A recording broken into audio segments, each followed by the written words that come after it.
Sebelum video ini dimulai, gue mau disclaimer dulu. Jangan mencontek guys, nyontek gak baik. Gue cuman pengen nge-share pengalaman aja. Jangan ditiru ya guys.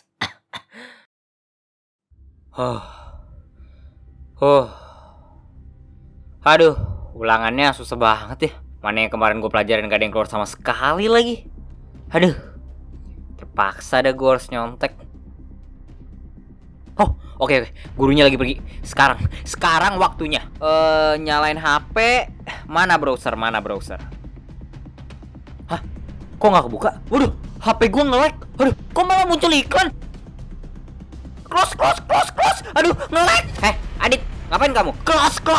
Aduh, ini HP gue kenapa? Wah, jangan nyontek ya kamu Adit. Close, kok nge-lag? Kok malah kebuka iklannya? Wah, awas ya kamu Adit. Saya bawa ke ruang capsek kamu. Ya merah.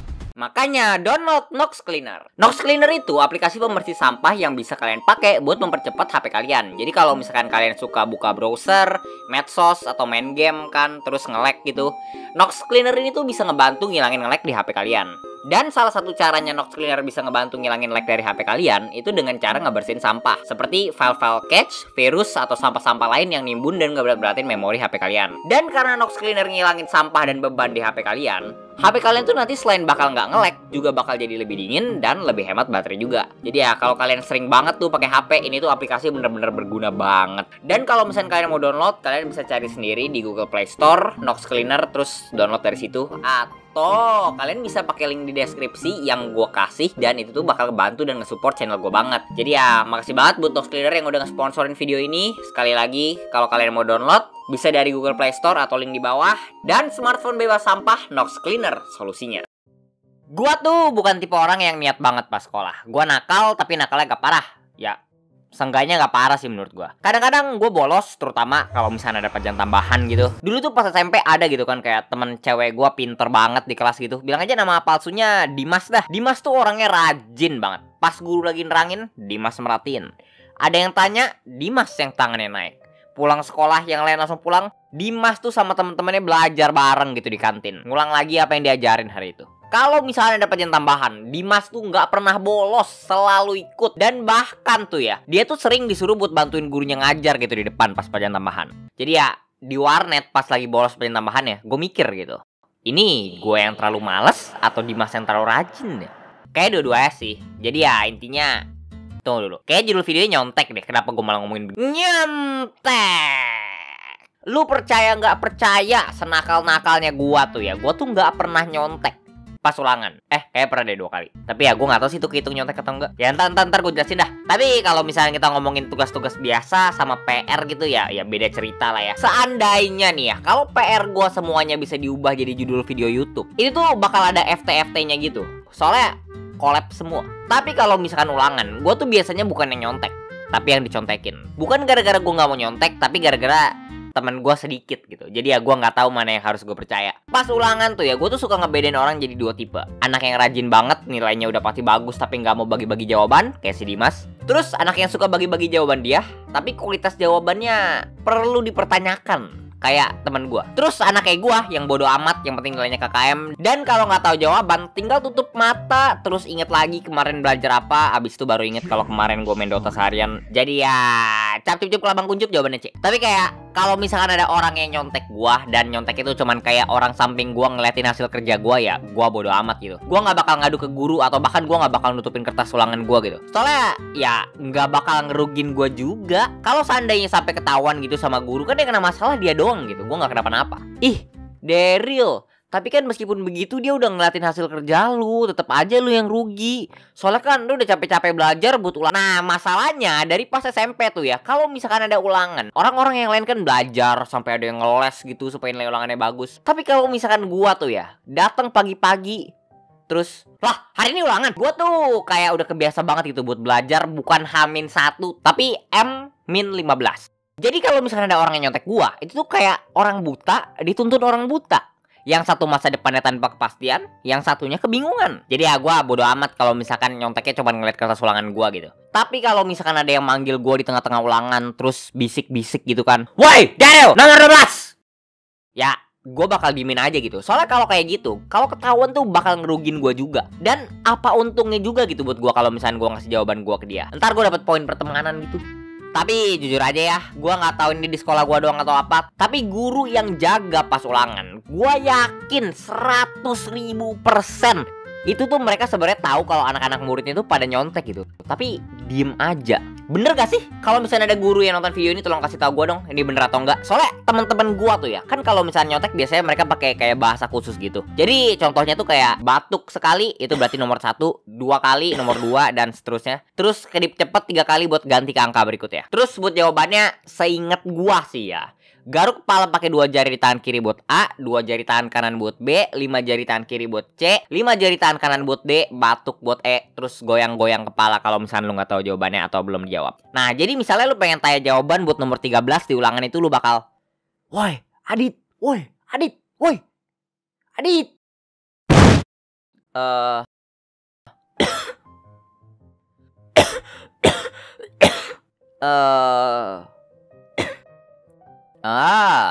Dan ya gue tahu mereka pakai bahasa isyarat. Justru tujuannya mereka pakai bahasa isyarat itu kan supaya nggak ketahuan. Gue tahu. Tapi apa iya guru aja ngelihat anak muridnya pas lagi ulangan manggil satu sama lain terus kayak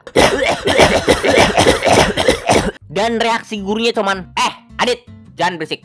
Hah, sumpah, gue kayak ngerasa yakin banget gitu kalau misalnya gurunya tuh sebenarnya tahu kalau muridnya nyontek, tapi dia bodo amat, dia nggak mau ngurusin gitu. Pas SMP, SMK, dan kayaknya kuliah juga gitu deh, gue rada-rada lupa. Tapi banyak, gak semua, banyak banget guru gue yang kayak gitu. Apalagi kalau misalkan lu udah lama gitu kenal sama gurunya. Kalau misalkan awal-awal baru masuk sekolah sih kayaknya mungkin mereka masih agak-agak galak gitu. Tapi lama-lama jadi ya bodo amat. Satu guru yang teman-teman gue pada nggak berani nyontek tuh, itu tuh si bucin pas gue SMP. Dia tuh guru matematika gue yang paling galak parah satu sekolah. Pernah gitu gue dengar cerita ada teman gue nyontek pas ulangan IPS. Terus waktu itu kan yang jaga si bucin. Dan pas dia nyontek tuh, bucin gak langsung nangkep terus melenyapkan dia. Enggak. Dia nunggu sampai waktu ulangannya tinggal 10 menit. Dia datang ke meja teman gua, dirobek kertas ulangannya, terus dikasih kertas baru, disuruh ngerjain ulang. Beh, gila. Untung gua gak pernah nyontek. Pernah sih kayaknya 2 kali, tapi gue gak tahu sih ini gitu atau enggak. Ya ini pokoknya yang tadi gue bilang tadi awal ya. Yang pertama tuh pas gue baru masuk SMK kelas 10. Waktu itu lagi ada ulangan tentang teori animasi itu kalau nggak salah. Dan itu bener-bener kayak pas gue baru masuk SMK gitu. Tapi waktu itu bukan cuman gue doang yang baru, gurunya juga baru. Dan waktu ulangannya itu, gurunya tiba-tiba kayak dipanggil gitu ke ruang guru sama kepala sekolah. Gue lupa gara-gara apa. Tapi sebelum dia pergi, bukannya minta guru lain datang gitu kan buat jagain ulangannya. Dia malah bilang, "Saya pergi, kalian jangan ada yang nyontek ya. Lihat tuh di atas, ada kamera. Kalau kalian nyontek, nanti kelihatan. Langsung saya hukum nanti, oke?" Terus dia pergi. Terus semua orang langsung pada buka buku. Soalnya kamera yang dia tunjukin tuh sebenarnya bukan kamera gitu, tapi detektor asap buat kebakaran. Gimana kita bisa tahu? Soalnya dijelasin sama kepala sekolah pas awal baru masuk sekolah gitu. Dan waktu itu seingat gue gurunya belum ada. Jadi ya pada nyontek semua. Kecuali gue, soalnya menurut gue tuh itu ulangannya gampang gitu. Dan karena waktu itu gue baru masuk, gue masih ada beberapa niat sekolah gitu. Gue jadi merhatiin pas gurunya ngejelasin, terus gue udah tahu semua jawabannya. Jadi ya gue gak nyontek. Cuman ada temen yang gue belum terlalu kenal waktu itu, dan ini tuh iblis banget temen gue. Dia bilang, "Lah, lu gak buka buku, Der?" Enggak sih, soalnya gue udah tahu jawabannya." Widih, pinter amat lu. Tapi gak apa-apa sih Ril, cek aja di buku, mumpung gurunya gak ada, biar gak salah ntar. Dan lu tahu gak sih, gue tuh waktu itu kan baru masuk kelas 10 ya. Gue belum punya banyak temen gitu. Dan gue gak pengen kelihatan kayak anak culun aja gitu. Jadi ya gue ambil bukunya dari tas gue bilang ke teman gue, ya udahlah ya. Terus gue taruh bukunya di meja, gue buka, terus gue baca, terus gue nengok ke belakang. Teman-teman gue pada sembunyiin buku mereka. Terus gue nengok ke depan lagi, terus gue nengok ke belakang lagi, terus gue nengok ke depan lagi, terus gue nengok ke belakang. Gue gak ngerti sumpah, dari sekian banyaknya orang yang nyontek, yang kena cuman gue. Mungkin tuh gara-gara gue duduk paling depan waktu itu, tapi bahkan gue gak nyontek sama sekali gitu. Gue cuman baru buka bukunya, gue belum baca satu kalimat pun. Parah memang. Kalau gue bukan orang yang baik tuh ya, gue udah bilang gitu ke gurunya, "Yang lain juga nyontek bu, kenapa cuman saya doang yang kena, bla bla bla." Tapi enggak lah ya. Tapi tetap aja sih pas ketangkep tuh gue langsung teriak, enggak bu, saya nggak nyontek bu, saya nggak nyontek. Kayak aduh gila, malu-maluin banget sumpah. Gue disuruh maju, terus disuruh sit up depan kelas, abis itu diomelin lagi, terus gue dikasih tugas lagi gitu buat hukumannya. Gila, itu tuh gue baru masuk kelas 10 tuh langsung jelek image gue, tau gak? Gue nggak ngerti kenapa gue nggak masukin ini ke video cringe gue, soalnya itu salah satu pengalaman paling cringe dalam hidup gue, tau gak? Kadang-kadang tuh ya malam-malam pas pengen tidur, gue tiba-tiba keinget soal kejadian itu, terus gue langsung melek dan langsung kesel sendiri gitu. Anjir, gue goblok banget lah. Dan ini semua berawal dari temen gue yang nyuruh buka buku. Iblis emang parah. Terus ini gue cerita lagi. Ini tuh pas gue SMP, jadi ya sebelum kejadian yang tadi. Waktu itu gue baru datang ke sekolah dan gue ngeliat temen gue di kelas lagi pada buka buku IPS terus belajar gitu. Lah, hari ini ulangan. Biasanya sih gue nggak panik, tapi IPS ini agak beda. Gue nggak inget gue pernah bilang ini di video lama atau enggak. Tapi guru IPS SMP gue tuh suka nggak jelas gitu kalau ngasih tugas. Terutama kalau tugasnya buat ngebetulin nilai ulangan. Dia tuh kalau misalnya ngasih tugas, bukannya menguji daya tangkap otak gitu ya. Dia tuh lebih suka menguji kekuatan otot tangan gitu. Kalau misalkan guru biasa ngasih perbaikan nilai itu ya, berikan 5 contoh kejahatan yang muncul dalam kehidupan masyarakat Indonesia. Tapi kalau misalkan dia tuh ya, berikan 12 contoh kejahatan yang muncul dalam kehidupan masyarakat Indonesia, jelaskan masing-masing contoh, lalu berikan 3 contoh konkret atau kejadian nyata untuk setiap kejahatan tersebut, tuliskan dan jelaskan dampak dari masing-masing contoh tersebut untuk kehidupan masyarakat Indonesia, dan berikan penjelasan bagaimana pemerintah harus bertindak untuk mencegah kejahatan tersebut. Pokoknya tuh ya, lu kalau misalkan dikasih perbaikan nilai ulangan sama dia, pas ngambil tugasnya begini, pas ngumpulin tugasnya begini. Jadi gue terpaksa harus nyontek. Gue ambil buku tulis gue sobek kertas kosong kecil, terus gue catat beberapa materi yang gue paling gak ngerti gitu ya. Kertasnya gak gede-gede banget, tapi gue nulis lumayan banyak gitu, soalnya gue gak belajar sama sekali. Dan hokinya gue tuh waktu itu ya, gue dapet tempat duduk paling belakang. Jadi ya bagus. Waktu itu kan lagi hari Senin, jadi ya pada pakai dasi. Gue taruh contekannya di dalam lipatan dasi gue. Dan lebih hokinya lagi tuh ya, waktu itu yang ngejaga ulangannya tuh guru yang paling gak galak. Jadi ini tuh udah kayak kondisi paling perfect tau gak buat nyontek. Jadi ya, gue ngelihat soalnya, gue jawab yang gue bisa, terus ulangannya selesai, gue gak pakai contekannya sama sekali, terus gue dapet nilai bagus lagi. Soalnya ajaibnya gitu ya, karena gue tulis semua yang gue gak tahu di contekannya, gue jadi hafal gitu. Dan pas gue cari di Google, ini tuh ternyata salah satu cara belajar paling efektif gitu. Jadi ya, semenjak itu, dari semenjak pas gue SMK sampai gue kuliah gitu ya, itu jadi cara gue belajar. Gue masih tetap jarang belajar, tapi kalau misalnya ada ulangan susah yang agak penting gitu kayak UAS atau UTS, gue baru pakai cara kayak gitu. 30 atau 15 menit sebelum ulangannya dimulai, gue langsung bikin catatan gitu kan. Gue tulis apa yang penting biar gue inget. Dan suenya tuh ya, temen-temen gue yang ngeliat gue nyatet gitu kan sebelum ulangan, mereka tuh ngiranya gue bikin contekan gitu. Setiap kali gue nulis, temen gue langsung bilang, wadah, bikin contekan ya, bagi-bagi dong ter. Terus gue yang udah males ngejelasin, gue jawabnya cuman bilang, ini bukan contekan sih. Wah, udah gak usah bohong, ntar pas gue panggil ulangan bantu ya.